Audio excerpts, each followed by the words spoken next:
Mám kolegu, který učí na 2 školách a na té naší nakonec bude mít od nového roku jenom 1 den a tam bude mít 8 hodin v kuse. Jsou země, třeba Holandsko, kde vlastně po 10 letech výuky má ten učitel povinnost mít rok pauzu, kterou má využít na cestování, na vzdělávání se a tak. Mít tam jednoznačně tu klapku a od teď už nedělám nic pro práci, teďka je čas pro mě, prostě mám nějaký svoje koníčky, který prostě nehodlám obětovat. Tak jsem usoudil, že na té vejšce ne, byť tam byly věci, které mě hodně naplňovaly. Třeba, že jsem byl u bakaláře, že jsem mohl být jako u státnice, hrozně mě to bavilo vidět tu radost, pak když jsem mohl jim říct tu dobrou zprávu. Bych nikdy neřekl, že ty děti jsou fakt otravný, musím skončit s kariérou učitele, tak to nikdy. Pak ve finále jsem jí ani nedokázal pomoct, jo, a nakonec to vlastně dopadlo tak, že se o hodině zhroutila a přijela si pro ní záchranka a ona prostě, že do té záchranky nenastoupí, pokud tam nepojedu s ní, takže já jsem prostě jí držel za ruku a jel jsem s ní jak do bohnic.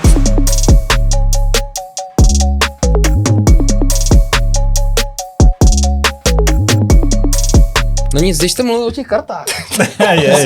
Já jsem si dnešek připravil. Budeme na karty a bude v tom prázdnivém módu. Podcast. Já tady mám nějaký věci, tak já si to postupně musím si na vás připravit. Tohle už znáte, všichni. Pemzu. Tohle už... Budeme si tady zase brousit pily pemzou.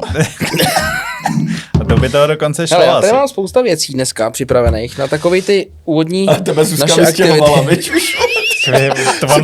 Ty komplimenty nestačily. On tady chce něco naznačit. Jo. Ještě jsem... Víš co, znáš to? Násilí má mnoho podob. Ale jestli tě doma bije, tak nám to řekni, nemusíš to ukazovat takhle taškou.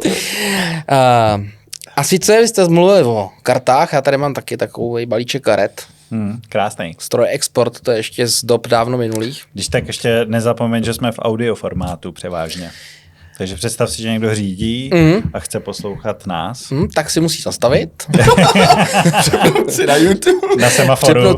Přepnout se na YouTube a sledovat nás. Takže mám balíček karet, ze zadní straně máme název sponzora Stroj Export, který zkrachoval v roce 1989 asi. Tak, a já mám pro vás úvodní aktivitu matematickou. Ne, já doufám, že to bude nějaký kouzelný trik. Tak, já nechám vám... Udělat karetní kouzelný trik na Spotify, to by bylo. Jako. Hele, žolíky dáme pryč.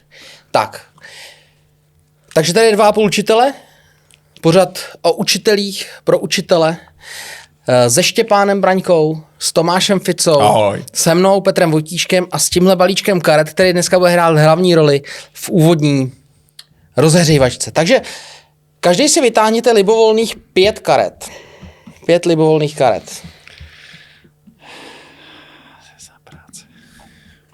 Ty jsi úplně slepený? Takže co s tím dělal? Dlouho nic už. Jo. To je ten důvod. Tak, pro ty, kteří nás poslouchají na semaforech. Můžu se na ně podívat? Jo, můžete. Pro ty dokonce můžete i vzájemně si je před sebou rozložit. Nebudete reagovat na toho druhého. Já jenom měním, zahrajem si pokr. Nebudete reagovat na druhého. Já mám full house. Tak. Já mám jenom straight draw tady. Dobře ty. Tady máte. Tak to můžeme ukázat. Každý si vemte jednu tabulku. Klidně je rozložte. Tak to je to, že si vybereš karty, ukážeš je a pak je dáš zpátky. Pro ty, který nás poslouchají jenom, tak řeknu, že tady kolegové sedí každý před sebou mazací tabulku a má tady 5 karet. A vaším úkolem je ty karty poskládat a použít nejrůznější matematická znamínka, plus, minus, děleno, násobeno, exponent, závorky, dobrý, cokoliv. Další už neznám, takže to cokoliv dalšího. Tak, aby součet těch vašich karet byl 20. Počkej, a Jack je co? Jo, desítky a všechny hlavy jsou za 10. ESO může být za 10 nebo za 1.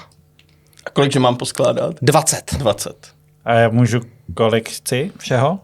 Jo, můžeš cokoliv, musíš použít všech 5 karet a součet musí být 20. To je dobrý. To nejde. 20 jsi říkal? 20. Počkej, ano. Součet by měl... Ne, výsledek by měl být 20.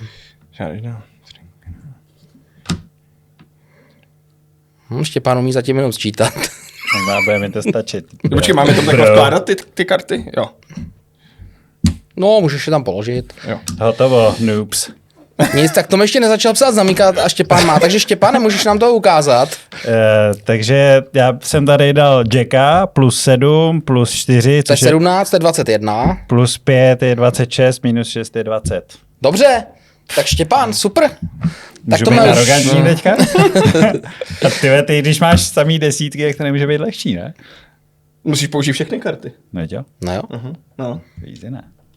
No, vlastně není možné. No. Tak jsi na 30. 30, ano. No počkej, To je blbý, no. Já je jsem si blbý. vylosoval lehčí karty, no, koukám. já protože teďka nemůžu dát. Tak můžeš i protože- dělit, že jo? To můžu, ale nechci. No Sinus. co, když vydělím, tak... Děj sinus, vole. Tak. Jo, Sinus skle. sinus. Ne, tak počkej, to už je druhá epizoda za sebou, kdy jsou úplně dementní, jako. Tak počkej, jak byste to vyřešili, aby bylo Já bych si udělal možná násobek a pak bych ho viděl, abych si vyrušil 3 karty pryč, ne? Nějak. Jo, že bych si dal. Možná, nebo nějakou třetí odmocninu z 1000 možná, co? Abych měl 10 a pak bych tam přičet ještě, ne? Čtvrtou z 10 Jsi 000. tady s 2 humanitníma učiteli. To jo, přesně. To já jsem taky humanitní učitel. Ty, ale tohle je dobrá aktivita, ale asi ji nevyřeším teďka. Jaký tady ty, co se to tady říkal, to nevím, jak se Tak. to teďka... Takže to je aktivita. Na zahřátí myslím, že je fajn jí použít. Tomáš, mezi tím, co Tomáš... Teďka dělá skvělou impersonaci Raymana. tak Že mezi, ten to dokázal spočítat, aby to ráno vypadám, že úplně... no, tak dobře, my si budeme teda za Štěpánem zatím povídat. Ano. A Hraj si. já úplně čekám, jak budeme takhle si tlumeně povídat a najednou v půlce toho podcastu Tom vystřelí. Jo!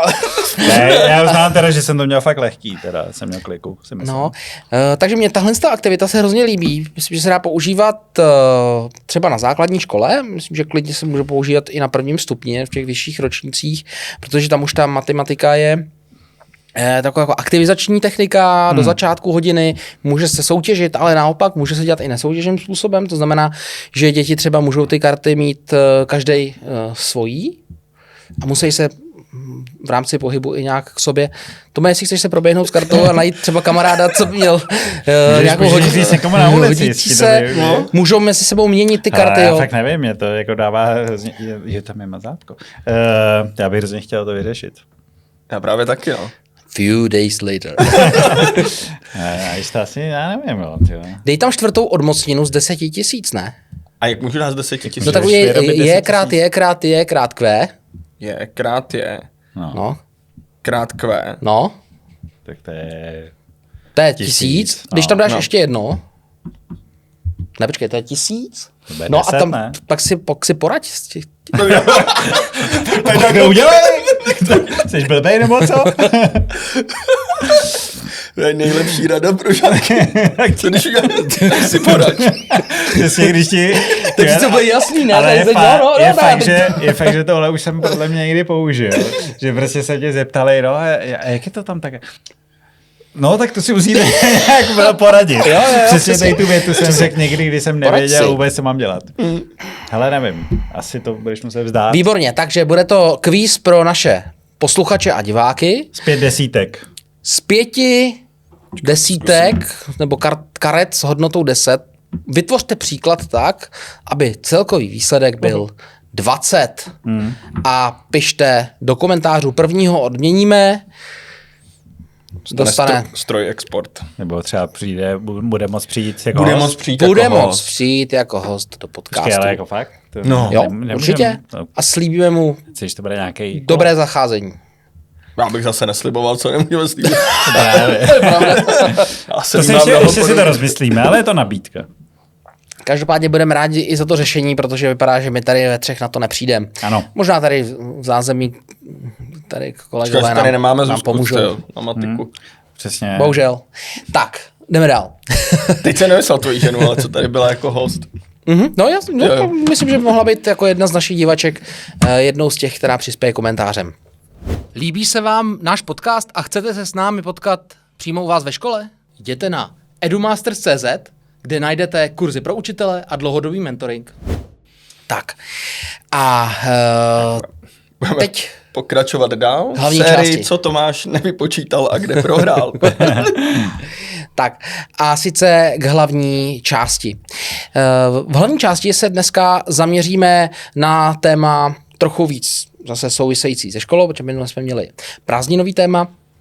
My jsme se toho téma už jako trochu dotkli, ono souvisí nějak jako s nějakou kondicí učitele a s nějakýma stavama, kdy třeba vám úplně není dobře, kdy si říkáte, nejradši bych s tím seknul a šel dělat něco jiného, pokud se vám to někdy stalo, tohle.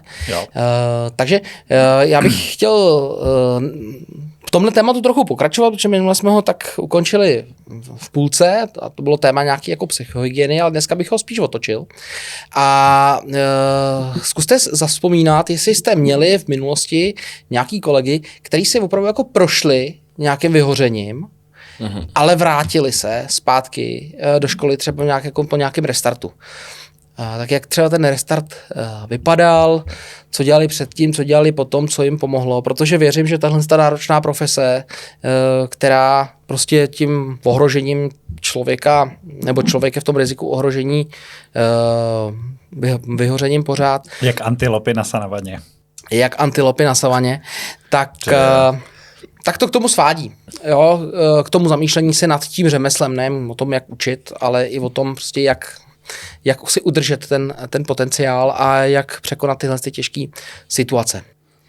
Vykopávám. Pamatujete si vy ze své historie, nebo třeba i z dob, kdy jste byli vy děti a měli jste svoje učitele, tak na někoho, kdo prošel nějakou učitelskou proměnou?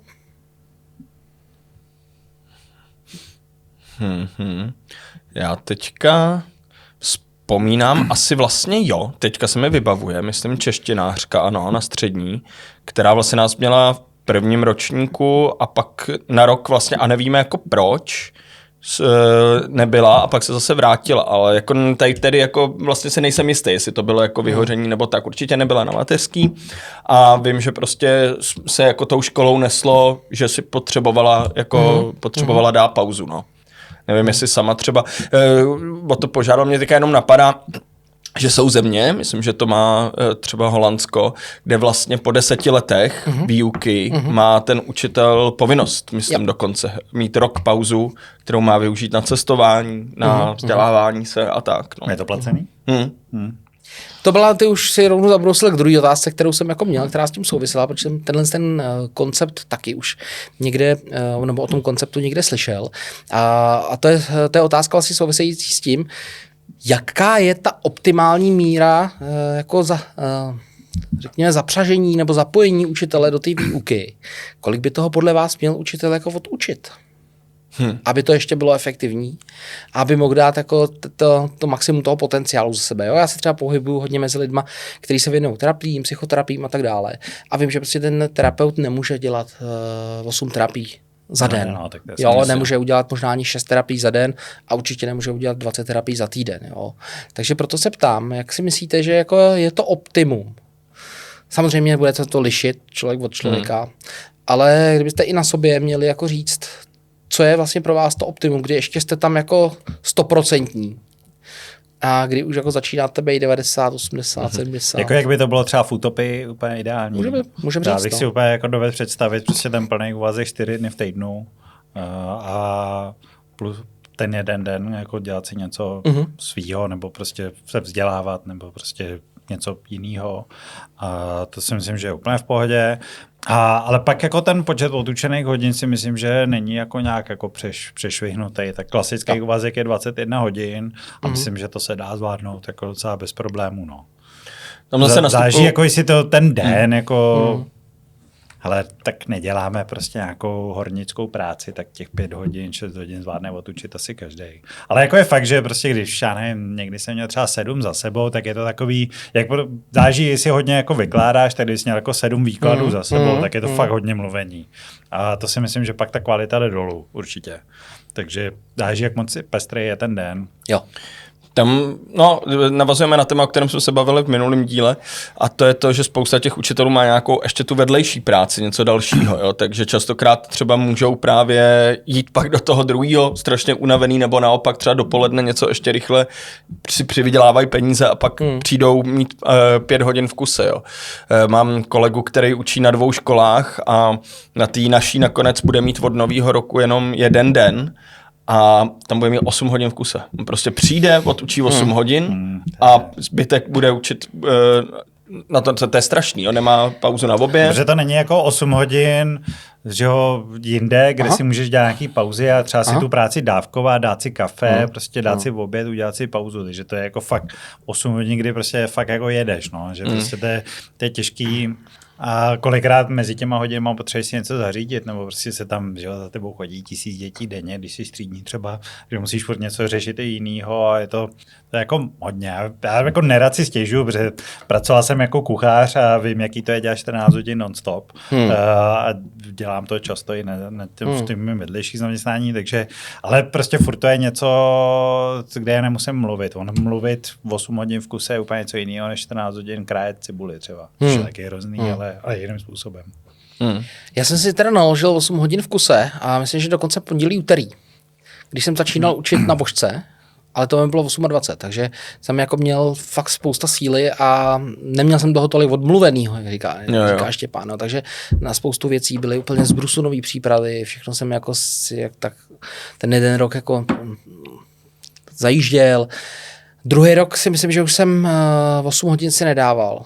A třetí rok jsem byl jako si jistý, že to je šílený.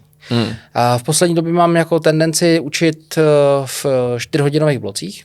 To znamená, teďka mluvím o tom vysokoškolském studiu, to znamená 3 hodiny čistého času, ty 2 za sebou, 90 minutovky. Skoro bych řekl, že někdy je to až. V rámci jednoho předmětu teda. Jo, aby tam byla ta 100% jako koncentrace. Já jsem tohleto zažil, když jsem učil taky 1 rok nebo 2 roky, jsem vlastně učil na vejšce, přednášel, tak jsem měl vlastně přednášku, jsem měl 3 za sebou, ty 90-minutový cykly a vlastně dělal jsem pořád to samý, tu stejnou věc, tu stejnou přípravu. A ta třetí, kdy už to teda bylo vidět, že navíc byla od 7 do 8:30 a v pátek. Takže i ty posluchači byli. Tam asi se jim moc nechtělo. Tam to bylo hodně dobrý. Jo. A jak to děláte, když máte 8hodinový kurz na DVPPčku? Ale já nevím, jak tam jsou úplně jiný, tam jsou bloky a hlavně mě to strašně jako nabíje. Jak to není častý, neučíš to DVPPčko každý den, tak se jako na to těším, vím, že tam jsou přesně ty chvíle, kde jakoby ty svoje posluchače zaujmu, že tam je nějaká ta aktivita, kde budou hodně aktivní a od tohohle se už je mám jakoby na své straně většinou všechny a pak už to jde zase trošku jinak, no. A to je taky jako ve výuce, taky mě tolik, když vzhledem tomu, že nemám ty výkladové hodiny, 40 minut, tak taky mě to nevyčerpá, jako kdybych musel 40 minut něco přednášet. A na těch školeních, vzhledem tomu, že je máme hodně interaktivní, tak jako tam není to, že já bych prostě jim vykládal 100% času nějaký teorie. No. Ale musí být 100% času ale soustředěný, že jo? Jo, ale tak to mi prostě nevadí a přesně jak je to takhle jako nárazově, tak já si to prostě užívám. A to je prostě i s tím učením, no, tak jako jak jsi ptal na začátku, co s tou psychohygienou a jak nevyhoře, tak prostě udělat si to právě pestrý a myslím, že je právě super, že v tom Holandsku mají ten rok jako jinde a ono ti to dá hroznou jako perspektivu, když prostě si zažiješ něco jiného a dokážeš, takže si myslím, že třeba pro ty, co vyhořejí, tak si myslím, že je prostě fajn si říct, OK, dám si pauzu, prostě dát výpověď a prostě odejít a rok dělat něco jiného, cestovat nebo prostě zjistit, co mě baví, zkusit si jinou práci a pak si myslím, že spousta jako se rádo vrátí. A třeba s jiným přístupem. Třeba se dovzdělají, zajdou si na pár školení nebo prostě... Jo, ten přístup se dělá hodně. To pozadí vlastně, který se promítá do té každodenní praxe, co si člověk nosí jako v tom batohu, jak někdy říkám, to ty věci, které nevidíš, ale ovlivňují tě. A vy jste se někdy už sami na vlastní kůži ocitli v situaci, kdy jste si říkali, hele, já možná s tím seknu? S učitelstvím úplně ne, ale nabral jsem si toho na sebe strašně moc. Tehdy, když jsem učil teda normálně na tom Gimplu, byl jsem tam třídní, plus měl jsem tam nějakou hodinu na jazykovce a ještě jsem přednášel na té vejšce. tak tam už jsem si řekl, že jedno z toho musím, nedávám tam přesně těch 100%. A nejvíc jsem zanedbával v uvozovkách tu vejšku pak, to učení, takže tam jsem pak prostě jako řekl, hele, to vlastně nejde. A bylo to taky vyvážně, já jsem na té vejšce dostával vlastně za ty 3 semináře 90-minutový jako naprosto směšný peníze, že jo. Takže prostě jsem si řekl, já kdybych šel brigádně za bar, když to řeknu opět, tak si to tam, bude to úplně jiný, těch 6 hodin si tam prostě nějak jako a ještě si vydělám víc, no. Takže tam jsem byl takovej, jestli tady to fakt jako vůbec ještě jako má smysl, tak jsem usoudil, že na té vejšce ne, byť tam byly věci, které mě hodně naplňovaly. Jako třeba, že jsem byl u bakalářek, že jsem mohl být jako u státnice, hrozně mě to bavilo vidět tu radost, pak když jsem mohl jim říct tu dobrou zprávu, ale... Že přijdou v září. Ta dobrá zpráva je, nemusíte si dělat žádné plány na prázdniny, protože se budete učit. Ušetříte. No, ale jako... Že bych chtěl seknout, ne, ale řekl jsem si z finančních důvodů, jestli to jako utáhnu tohle, jestli to půjde. No. Já to mám úplně stejně. Mě to hrozně mrzí. Já fakt jako kdyby, možná to je hrozně chamtivý, jo, ale prostě ten životní standard, který bych měl, jako kdybych jenom učil, tak prostě ho nechci.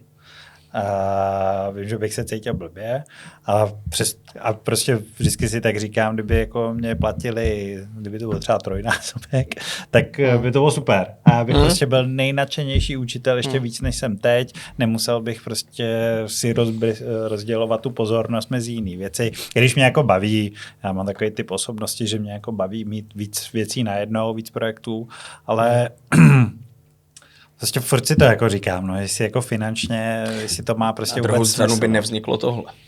Nevzniklo, no, a jako, a já za tomu osciluju poslední jako třeba 3-4 roky, no, jestli. Tak to právě, kdyby tohle nebylo, tak myslím, že už bych býval skončil. Protože teďka v tom vidím jako nějakou přidanou hodnotu, ještě další, ale jinak jako to... Prostě já nevím, tak když se dostaneš do těch late 30s jako chlap, do těch prostě ke 40 a tak chceš prostě uživit tu rodinu. Já vím, že tady prostě to řešíme pořád, takže spousta lidí si řekne, že to zase tak špatný nemáme, ale já si to prostě nedovedu. Fakt si to nedovedu představit. A zase nechci být takovej, který by těm svým hypotetickým dětem prostě nemohl dopřát nic. No já vím, co teďka přijde. Hypotetickým dětem. On je takhle pojmenoval. Hypotéza 1, hypotéza 2, tak se jmenuje. 2 hypotézy máš, jo? No, spíš 1,5, ještě jsem to nevymyslel. Každopádně, prostě já jsem třeba onehdá před pár rokama jsem řešil prostě hypotéku a takhle a prostě pak se to jako sešlo, ale kdyby to prostě býval dodělal, tak věřím, že už naučím. Protože prostě mi přišlo prvních pár účtů a takhle a zjistil, no tak to je konec, jo.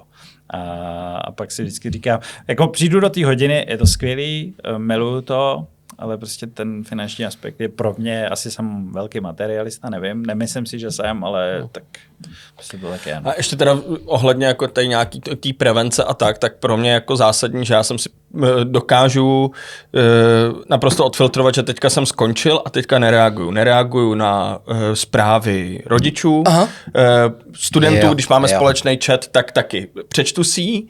Když je to něco ve stylu, zítra jdeme na koncert, krvácím. tak prostě nemusíš chodit. Tak prostě, prosím, krvácení zastavíme až zítra v 8 ráno. Děkuju, váš profesor.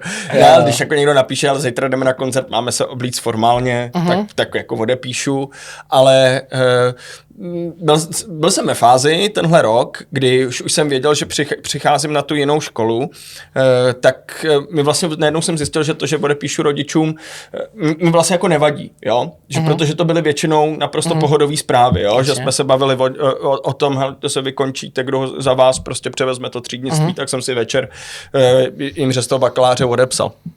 Ale když třeba ten rodič se mi stalo, že prostě chce něco jako urgentně řešit, prospěch svý dcery, v 7 večer mi napíše, a když jsem začínal, tak jsem jim Jasně. Jo, a měl jsem to celou dobu, byl jsem třeba, já nevím, jel jsem z koníčku nebo prostě něco a formuloval jsem si tu odpověď v hlavě. Celou dobu mi to šrotovalo. Odpověděl jsem v 9 a další odpověď toho rodiče byla třeba za 2 dny. A si říkám, jo. teď tak proč ty musíš reagovat za 2 hodiny, že jo? Teď on to ani nečeká, podle mě to ani nečet, jo? Odepsal to, odhodil a říká si, hele, zítra za 24 hodin se na to podívám. Takže i tady to, že jako mám někdy nějakou klapku, kdy si řeknu a ne. Jo, to je potřeba. To je fakt, to řekl, jako protože to je hodně skvělý. důležitý to přesně to vypnout a neřešit to, no, takhle. A já se tady, teďka se tady odkopu jako lehký začínající, nebo možná pokročilý alkoholik, ale já nikdy prostě zásadně neopravuju písemky, když mám v sobě něco, jo, když drink a tak prostě nikdy nebudeš opravovat písemky. A někdy se mi stalo, že mám prostě škálu testů a říkám si, že ale měl bych. Tak jsme si dali prostě třeba skleničku nějakýho proseka. Já říkám, no dneska už opravovat nemůžu. Takže děti měly půl roku neopravený písemky. Ale učitel byl šťastný. Já bych teda si dovolil zazpomínat na to, když jsme jeli do Zlína na koncert. Ježiš, no jo, vlastně, tak to jsem asi ne ze začátku kariéry, tohle to neměl. Možná 10 ne, let ale to zpátky. jsem měl ABCD. To jsem měl ABCD test. Že ABCD testy to můžeš do 1 promile. No, do takových těch jako Zemanovskýho. Zeman mood. Můžeš vládnout. Čím? Jo. Teďka jste mluvili, nebo Štěpán mluvil o tom propojení i s nějakým jako výdělkem a podobně. A kdybychom teďka úplně odhlídli od toho, jestli vás to uživí, neuživí, jestli to zvažujete kvůli práci, ale zůstali bychom opravdu jenom u toho učení a u vztahu mezi učitelem, žákama.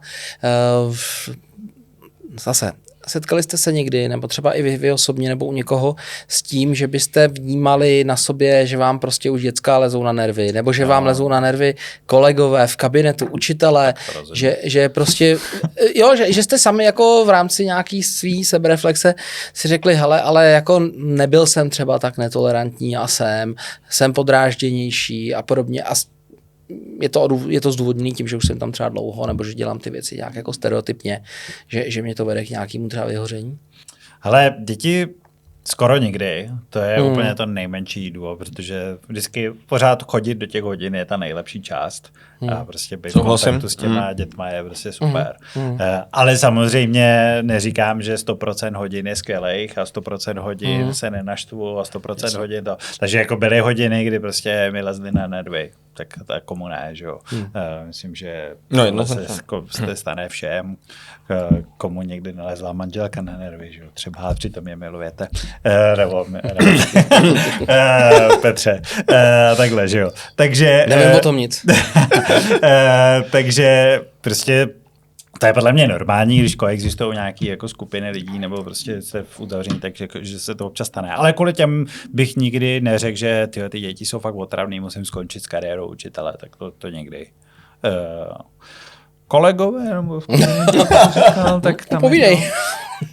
No tak jako ono, kolikrát, když jsi právě nadšenej, když třeba z té dobrý hodiny a pak jako vidíš, jako potkáváš kolegy, který jenom ty děti kritizujou a prostě furt jako, že děti jsou hrozný, ta generace je špatná a prostě všechno je špatně a peníze jsou debilní a prostě nechceš poslouchat jako negativní lidi, že jo. A bohužel třeba občas jako jsem byl v nějakých kolektivech, kde ta negativita převládala a to prostě nedělá dobře podle mě nikomu. Tak jsem si říkal, tak tady ještě chci bejt. Mně se jednou stalo, že vlastně jeden člen vedení tak nějak jako začal o mě říkat, že jsem nějaký jako nezodpovědnej, rozlítanej doslova řekl, nevím, co to jako mělo znamenat. Jiný člen vedení mi na to upozornil, řekl, že proto nemá ten druhý důkazy a absolutně nechápe, kde se to jako vzalo, ale ať jako, že jsem nějak z nějakého důvodu pod drobnohledem, že sám neví proč, ale že jsem. Jo, že třeba my jsme měli takzvaný nějaký den poznávání, kdy jsme měli se svojí třídou prostě udělat v Praze nějaký den. Něco si připravit, každý třídní byl za to zodpovědný. Já jsem si to připravil, měl jsem to podle mě velice hezký, měli jsme takovou procházku, já jsem tam dělal nějaký kvízy kolem toho, byla prostě sranda. Myslím si, že to bylo velice povedený den, no ale druhý den jsem se dozvěděl, že jsem je prej údajně nikam nevzal, že údajně skončili ve 12 a že jsem mi poslal na tramvaj a konec, jo? Že to vůbec nebyla pravda. A tady ten člen vedení říkal, že jsem strašně odflak, jdem poznávání, no a blablabla, abych se do toho prostě nezapomněl. No a měl jsem několik vlastně týdnů, až možná měsíců, kdy jsem se jako bál, jo, co když udělám, nebo ne bál, ale co když ten můj třeba přístup, který někdy se někomu může zdát, že je třeba jako, ne laxní, to rozhodně nejsem, ale jsem občas místy jsem nezorganizovaný, jo, že třeba občas zapomenu do hodiny přinést, že jsme si řekli, jo, já jsem ano, vycpanýho Avrana, já jsem ho slíbil, nemám. No a že vlastně se stane něco, že zase prostě ten člen vedení bude říkat, hele, on je zase nepřipravený, zase dělá něco, tak to bylo měsíc, kdy jsem si říkal, jestli mi to za to stojí, že mám pocit, že tomu dávám jako fakt 100%. Arrogantně si myslím, že jsem byl jako a pořád jsem dobrý učitel a že tady to, jako nějaký fámy, který se tam jako šíří, že to bylo jako hrozně zbytečný a docela mě to otrávilo, no. Na objektivní realitě není nic arrogantního. Tak arogance nám nikdy nechyběla. Počkej, já tady na mazací, já jsem ti chtěl udělat srdíčko na ruku. Máš už spočítaný ten příklad? Nemám, já jsem to dal pryč, protože jsem to musel obrátit. Nemám, protože mě to dráždilo. Ale tohle, tak to je taky jsem kolikrát slyšel o sobě, co o mě říkají jako jiný učitelé, no, tak co, tak jako. No a? Jak na to reaguješ? Je mi to jako fakt úplně jedno. Protože když, já nevím, to je, když tě... A víš, jaký tím naštveš? Když tě je to úplně jedno, Štěpáne. Proč to děláš to? Proč jim to děláš? Mě by to vadilo, já nevím, kdyby to byl třeba někdo, koho si vážím. Ale tak prostě, Teď je to došlo. To je jaký festival arogance asi tady dneska. Ne, to je jenom vzkaz tady kolegům. Ale tak když tě pomlouvá někdo, o kom máš, jako si víš, že to je asi docela idiot, tak to ano, tak mám dělat, jo. To mi nějak jako nevadí asi. A to je asi jako nejlepší přístup, no. Si říct, jako no. A fakt je fakt, že se to děje jako na těch školách hodně, no. A to mě tam jako trošku mrzí, ale myslím, že to je úplně na každém pracovišti, jako všude se tam jako lidi pomlouvají a jsou tam různý hřebnivosti a pak tohle jako naštěstí jde teda úplně mimo mě, to je mi fakt jedno. Když mě pomlouvali u děti, to bych si možná bral, protože na těch mi záleží víc. Ale co si u mě myslí někdo, nějaký vyhořelej kolega, je mi fakt úplně nejvíc. Když ukazuješ vedle sebe. Já jsem mávnout někam, tak dáme na ulici někdo. Takže spočítat neumím do 20, vyhořelej kolega. Dobře, ty známky syndromu vyhoření si jako z teorie známe, ale kdybyste měli na závěr dnešního dílu shrnout, na co si dávat pozor třeba pro mladý začínající učitele, tak co by to bylo? Na co by si měli dávat pozor a co by měli třeba dělat pro to, aby tomu ne snad jako vyhoření, ale těm známkám toho vyhoření jako předešli, nebo aby je včas jako zachytili? Já si myslím, že je teda strašně důležitý to, co už jsem řekl, mít tam jednoznačně tu klapku a od teď už nedělám nic pro práci, teďka je čas pro mě, prostě mám nějaký svoje koníčky, který prostě nehodlám obětovat.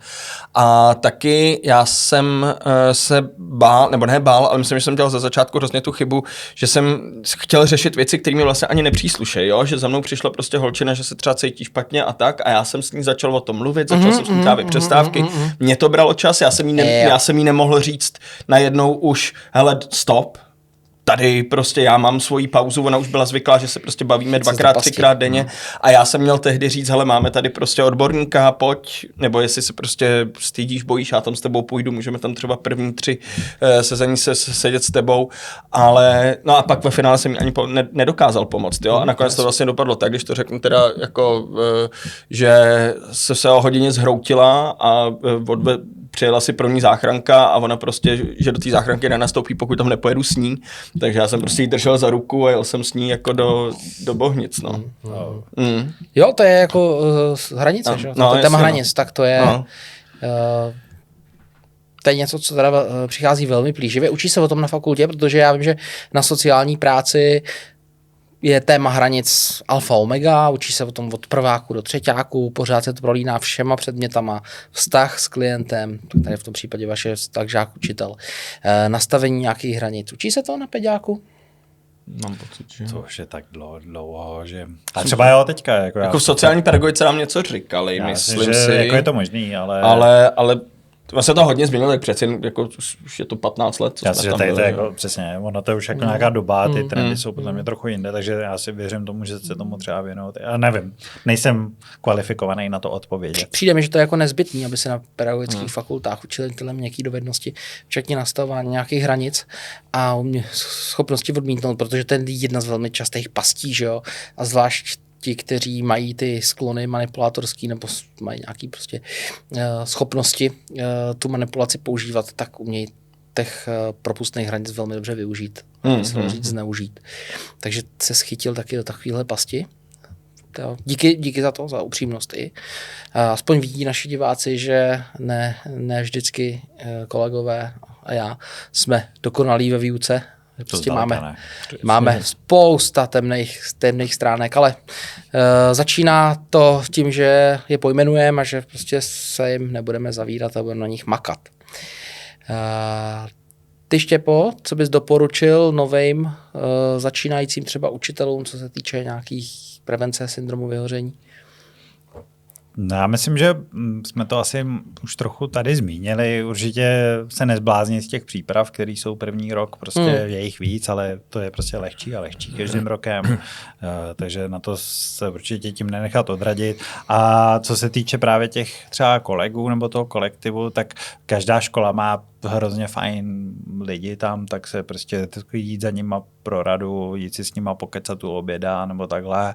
A pokud tam jsou ty kolegové, kteří nejsou tak fajn, což taky na každé škole je, tak těm prostě od nich to pouštět jedním uchem sem, druhým tam, protože je to stejně jedno, co vám řeknou. Takže dávat si, protože tam budou takový a nemá smysl prostě předstírat, že všichni jsou super, že všichni ředitelé jsou fajn, všichni učitelé jsou fajn, prostě tak není. A nebude to tak podle mě dlouho, takže snažit se těma negativníma neovlivnit a spíš si brát vzory z těch pozitivních a pak chodit třeba na ty učitelské setkání, semináře, o kterých jsme se jako hodně bavili, protože to vždycky vím i třeba mi říkají kolegyně, kterým už je jako třeba víc, třeba k 50 nebo před 50, tak prostě na to chodějí rádi a že vždycky říkají, ježišmarja, mě to tak nakoplo, já jsem včera byla tam na to. Teďka jsem měl zrovna školení, to bylo super. A tam přišla paní, která říkala, že je normálně to byl červen, v červnu to bylo. A právě říkala, že učí na téhle škole a takhle. No a já teda jdu jako do důchodu. A já cože? A prostě tady. A prostě paní prostě v důchodovém věku a prostě měla 3 týdny v tom červnu, kdy se už jako objektivně teda opravdu fakt jako moc nedělá. Nebo ne ty co se týče výuky, dělají se jiné věci prostě. A ona říkala, no tak jako my jsme tam měli prostě nějaký peníze, jsme to potřebovali jako za myslím, že šla jako náhrada za někoho, kdo prostě nemohl. Že to potřebovali utratit. No a prostě přišla, byla nejaktivnější. Celých těch 8 vyučovacích hodin, co jsme to školení, tak byla nejvíc jako aktivní. A hrozně jako bylo vidět, že si to užívá, že prostě podívat se na tu svoji výuku, to, co ona dělala x let, tak podívat se na to očima někoho jiného může být jako hrozně inspirativní. Neříkám, že já jsem ji inspiroval, ale už jenom to, že tam byla pěkná atmosféra i mezi těma dalšíma posluchačema, takže jsme jako řešili, jak třeba přistupujeme tady k té zpětné vazbě, jak hodnotíme eseje nebo tak. A bavili jsme se o tom tak jako hrozně hezky. Což v té škole se často neděje. Tam jako málo kdy přijde čas na nějakou jako besedu, že by se ty učitelé setkali a řekli si, tak co vám v hodinách funguje.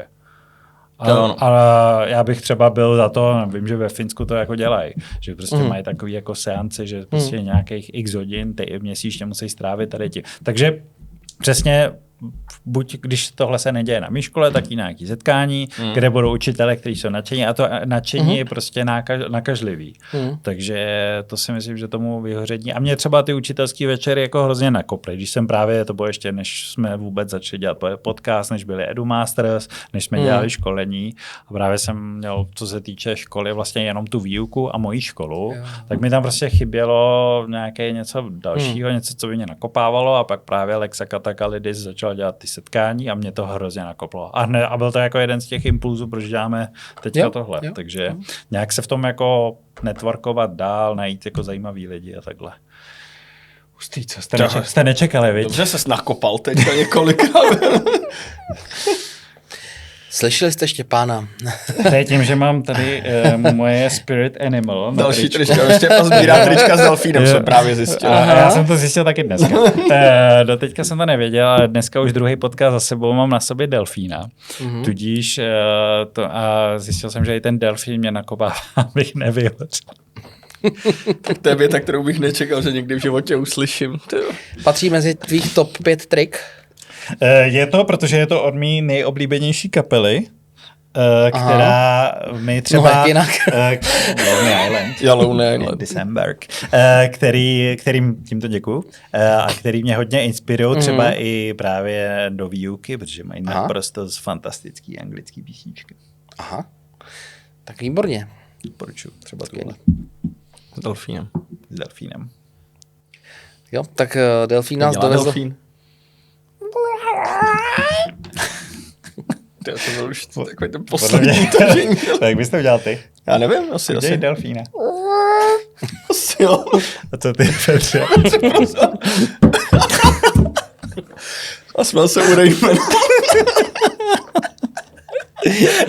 Ale to bylo dobrý, to se líbilo, že jsi to pojal trochu jinak. Jako nějaký komediální potenciál tam je. Ne. Se zamnotili, že? No jo. Takže tím bychom to asi mohli zakončit delfínama. Líp by to určitě nešlo. Takže děkujeme za pozornost a těšíme se s vámi příště.